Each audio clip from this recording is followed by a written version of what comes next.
जय हिंद फ्रेंड्स, आप सभी का स्वागत है आपके अपने YouTube channel Pramod sir Varanasi में। फ्रेंड्स, आज के इस वीडियो में हम कवर करेंगे UP triple SC junior assistant 5512 के लिए कंप्यूटर के सेगमेंट को हम कवर कर रहे हैं और आपका स्पेशल टॉपिक है एआई। एआई से हमने आपसे बोला था लगभग 250 से 300 प्रश्न हैं और इतना प्रश्न आप कर लेते हैं तो इसके अलावा आपके कोई भी प्रश्न यहाँ से नहीं छूटेंगे। यानी AI, machine learning, deep learning, internet of things, ठीक है, इनसे प्रश्न जो है इसका कलेक्शन आपको जल्दी नहीं मिलेगा, इसलिए इस चैप्टर को सबसे पहले हम कवर करवा रहे हैं और इसलिए यहाँ पर हमने इसके पहले 3 वीडियो अपलोड कर दिया है। आज इसका चौथा पार्ट है और इसमें हमने सभी प्रश्न एमसीक्यू फॉर्मेट में क्वेश्चन लिया है। तो यहाँ से टॉप 20 प्रश्न हम कवर करने वाले हैं, इसलिए वीडियो के एंड तक आप लोग बने रहिएगा और एक एक प्रश्न आप रट लीजिएगा। विश्वास दिलाना चाहते हैं कि इससे बाहर आपको एक भी क्वेश्चन देखने को नहीं मिलने वाला है, ठीक है। कंप्यूटर के सारे वीडियो को अगर आप देख लेते हैं तो विश्वास है कि यहाँ से आपके 15 में से 12 क्वेश्चन आपके 100% सही होने वाले हैं। इतना विश्वास के साथ कह रहे हैं कि 15 में से 12 क्वेश्चन आपके सही हो जाएंगे, लेकिन इसके लिए आपको वीडियो का हर एक सेगमेंट आपको अच्छे से देखना पड़ेगा। चलिए स्टार्ट करते हैं वीडियो को। यहाँ पर सबसे पहला प्रश्न है, एआई में फ्रेम क्या है? एआई में फ्रेम क्या है तो आपको बताना है, तो इसका राइट आंसर हो जाएगा ऑप्शन नंबर बी, डाटा संरचना है। एआई में फ्रेम क्या है, डायरेक्ट पूछेगा एआई में फ्रेम क्या है तो आपको बताना है डाटा संरचना। Right answer option number B होगा। अगले प्रश्न पे चलते हैं। अगला क्वेश्चन है, नेक्स्ट प्रश्न है, मजबूत एआई जो आपका स्ट्रांग एआई है, स्ट्रांग आर्टिफिशियल इंटेलिजेंस है, इसमें से इसका अर्थ क्या है? तो इसका राइट आंसर क्या होगा? देखिए, मजबूत एआई जो होते हैं कंप्यूटर के भीतर मानव बौद्धिक क्षमताओं का होना। जो मजबूत एआई होते हैं उनमें कंप्यूटर के भीतर मानव की बौद्धिक क्षमताओं का होना जरूरी होता है। उसी प्रकार मानसिक संकायों का अध्ययन कंप्यूटर पर लागू मानसिक मॉडल के उपयोग से होता है। यानी यहाँ पर जो आपका सी वाला स्टेटमेंट है, यानी ए एंड बी बिल्कुल सही हो जाएंगे, यानी राइट आंसर हो जाएगा ऑप्शन नंबर सी। अगले प्रश्न पे चलते हैं। अगला प्रश्न है, कह रहा है निम्नलिखित में से कौन एआई का चरण नहीं है? तो यहाँ पर देखिए, आपको बताना है कौन सा एआई का चरण नहीं है, तो इसको आप कमेंट करके बता भी सकते हैं। तो देखिए, इसका राइट आंसर हो जाएगा ऑप्शन नंबर ए, भविष्य कहने वाला विश्लेषण। यहाँ पर एआई का चरण नहीं है, लेकिन यहाँ पर डायग्नोस्टिक एनालिटिक्स, संज्ञानात्मक विश्लेषण और यहाँ पर उपयोग दिया है। तो यहाँ पर कौन सा नहीं है? भविष्य कहने वाला विश्लेषण एआई का चरण नहीं है, तो right answer option number A होगा। अगला प्रश्न है कि प्रथम एआई प्रोग्रामिंग लैंग्वेज का नाम आपको बताना है। सबसे पहला एआई प्रोग्रामिंग लैंग्वेज कौन सा था? इंपॉर्टेंट प्रश्न है, इसको आप जरूर याद रखिएगा। तो चौथे का राइट आंसर हो जाएगा ऑप्शन नंबर सी, लिस्प जो था पहला एआई प्रोग्रामिंग लैंग्वेज था। अगर लिस्प के फुल फॉर्म की बात करें तो लिस्प का फुल फॉर्म होता है लिस्ट प्रोसेसिंग होता है, ठीक है। क्या होता है? लिस्ट प्रोसेसिंग होता है। और इसका विकास किसने किया था? तो जॉन मैकार्थी जी ने विकास किया था। अगला प्रश्न है कि के डबल ई किसका उत्पाद है? के डबल ई किसका उत्पाद है तो आपको बताना है। तो देखिए, यहाँ पर दो टाइप के प्रश्न बनेंगे। तो के डबल ई का मतलब क्या होता है? तो के डबल ई का मतलब होता है नॉलेज इंजीनियरिंग इन्वायरमेंट होता है। क्या होता है? Knowledge, KNOWLEDGE, knowledge engineering environment. ए आपका हो जाएगा, के डबल ई का फुल फॉर्म हो जाएगा। और भाई नॉलेज की बात किया है तो इसकी वजह से ज्ञान से रिलेटेड हो जाएगा। सही उत्तर हो जाएगा ऑप्शन नंबर सी। चलते हैं अगले प्रश्न पर। अगला क्वेश्चन है, अगला प्रश्न है यहाँ पर कि सबसे अच्छा एआई एजेंट वह है जो क्या करता है? सबसे अच्छा एआई एजेंट किसको माना जाता है? तो यहाँ पर इसका राइट आंसर क्या हो जाएगा? इसका राइट आंसर हो जाएगा ऑप्शन नंबर बी, ठीक है। क्या हो जाएगा? बिना किसी मानवीय हस्तक्षेप के अपने आप किसी समस्या का समाधान करना ही सबसे अच्छा एआई एजेंट माना जाता है। चलिए अगला प्रश्न है 7 नंबर का, कृत्रिम बुद्धि में ज्ञान को किस रूप में प्रदर्शित किया जाता है? कृत्रिम बुद्धि में ज्ञान को किस रूप में प्रदर्शित किया जाता है? तो यह विधेय और तर्क के रूप में प्रदर्शित किया जाता है, यानी पहला और दूसरा बिल्कुल सही है। Right answer option number A हो जाएगा। अगला क्वेश्चन है, अगला प्रश्न है वेब क्रॉलर किसका उदाहरण है? वेब क्रॉलर किसका उदाहरण है आपको बताना है। तो वेब क्रॉलर बुद्धिमान एजेंट का उदाहरण है। किसका उदाहरण है? बुद्धिमान एजेंट का उदाहरण है। 8वें का सही उत्तर ऑप्शन नंबर ए होगा।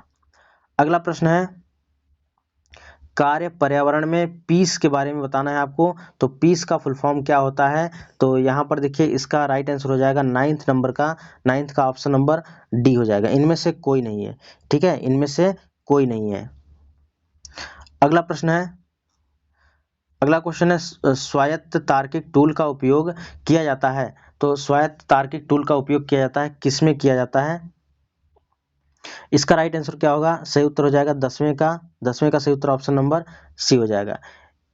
ठीक है, क्या हो जाएगा? LIC, ठीक है, लिस्प मशीन हो जाएगा। क्या हो जाएगा? Lisp machine.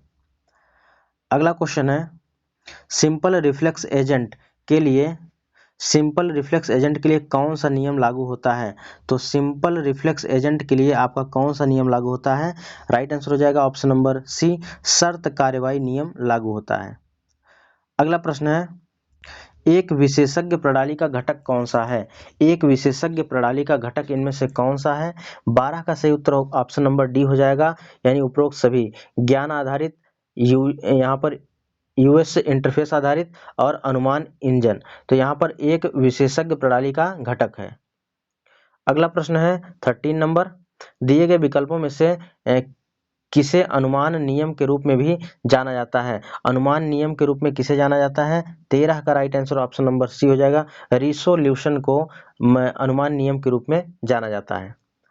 अगला प्रश्न है कौन सा एजेंट सुखी और दुखी अवस्था से संबंधित है? कौन सा एजेंट सुखी और दुखी अवस्था से संबंधित है? 14 का सही उत्तर क्या हो जाएगा? ऑप्शन नंबर ए, उपयोगिता आधारित एजेंट। उपयोगिता आधारित एजेंट जो होता है सुखी और दुखी अवस्था से संबंधित है। 14 का ए हो जाएगा। अगला प्रश्न है एक एआई एजेंट पर्यावरण का उपयोग करता है और उस पर कार्य करता है, किस पर कार्य करता है? तो 15 का right answer option number D हो जाएगा, ए एंड सी, सेंसर और ग्रहणकर्ता पर कार्य करता है। याद रखिएगा, इंपॉर्टेंट है, सेंसर और ग्रहणकर्ता पर। अगला प्रश्न है आर्टिफिशियल इंटेलिजेंस के अनुप्रयोग कौन से हैं? आर्टिफिशियल इंटेलिजेंस के प्रयोग आपको बताना है। तो इसका राइट आंसर हो जाएगा ऑप्शन नंबर डी, विशेषज्ञ प्रणाली, गेमिंग, विजन सिस्टम। यानी तीनों आपके आर्टिफिशियल इंटेलिजेंस के अनुप्रयोग हैं, विशेषज्ञ, गेमिंग और विजन। अगला प्रश्न है 17 नंबर, एआई का लक्ष्य क्या है?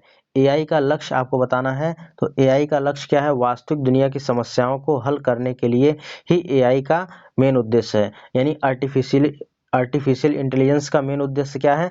वास्तविक दुनिया की समस्याओं को हल करना। अगला क्वेश्चन है 18 नंबर कि सामाजिक न्याय हेतु उत्तरदायी कृत्रिम बुद्धिमत्ता शिखर सम्मेलन 2020 कहाँ हुआ था? तो इम्पोर्टेंट प्रश्न है, 2020 में आर्टिफिशियल इंटेलिजेंस शिखर सम्मेलन कहाँ हुआ था? 18 का सही उत्तर हो जाएगा ऑप्शन नंबर डी, आपके दिल्ली में हुआ था। कहाँ पर? दिल्ली में। अगला प्रश्न है 19 नंबर कि नियोन क्या है? तो नियोन आपको बताना है, नियोन क्या है? तो 19 का सही उत्तर हो जाएगा ऑप्शन नंबर डी, नियोन आपका एआई ह्यूमन आधारित एक आपका रोबोट है। अगला प्रश्न है 20 नंबर, किस राज्य द्वारा 2020 को एआई वर्ष घोषित किया गया था? यानी वर्ष 2020 को एआई वर्ष किस राज्य ने घोषित किया था? तो ऐसा तेलंगाना ने किया था। Right answer option number D होगा।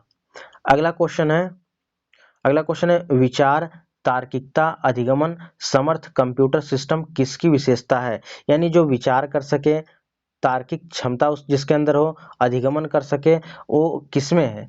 तो 21 का right answer option number D हो जाएगा, आर्टिफिशियल इंटेलिजेंस में होगा, यानी कृत्रिम बुद्धिमत्ता में होगा।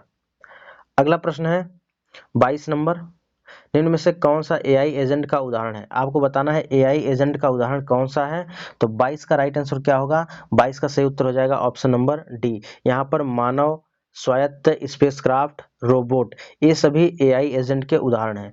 ठीक है, पूछेगा एआई एजेंट का उदाहरण क्या है? मानव है, स्पेसक्राफ्ट है और रोबोट है।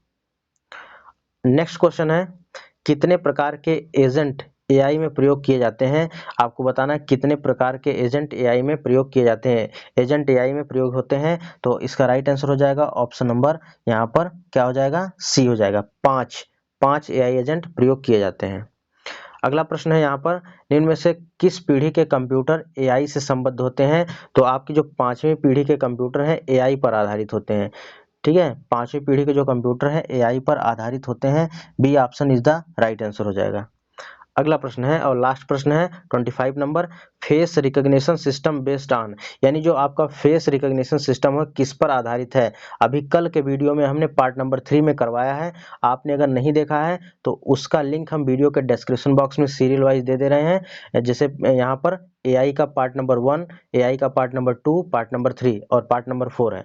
ठीक है, बिल्कुल सीक्वेंस वाइज दे दे रहे हैं, आप 1 बाय 1 करके देख लीजिएगा, इससे बाहर आपका एक भी क्वेश्चन नहीं देखने को मिलेगा। ठीक है, तो फेस रिकॉग्निशन सिस्टम बेस्ड किस पर होता है, तो अप्लाइड एआई अप्रोच पर आधारित होता है। तो इसका राइट आंसर हो जाएगा ऑप्शन नंबर डी। तो फ्रेंड्स यहाँ से हमने 25 क्वेश्चन कवर किया, और भी क्वेश्चन है उसको भी हम कवर कर देंगे। ठीक है, इसके बाद 1-2 वीडियो और आएगी, आपका एआई वाला सेगमेंट पूरी तरह से कंप्लीट हो जाएगा और आप निश्चिंत होकर एग्जाम में बैठिएगा, इससे बाहर आपके एक भी क्वेश्चन नहीं आएंगे, ये मेरा गारंटी है। ठीक है, तो फ्रेंड्स ये रही आज की वीडियो। अगर वीडियो अच्छी लगी तो वीडियो को लाइक करें और अपने दोस्तों में जरूर शेयर करें। अगर चैनल पर आप पहली बार आए हैं चैनल को जरूर सब्सक्राइब करके जाइएगा और बेल आइकन को प्रेस कर दीजिएगा। बेल आइकन को जब आप प्रेस करते हैं उस पर ऑल का ऑप्शन आता है, तो ऑल पर क्लिक कर देंगे, जैसे वीडियो हम अपलोड करेंगे आपको इसका नोटिफिकेशन मिल जाएगा। तो फ्रेंड्स मिलते हैं नेक्स्ट वीडियो में, तब तक के लिए जय हिंद, वंदे मातरम, खुश रहिए।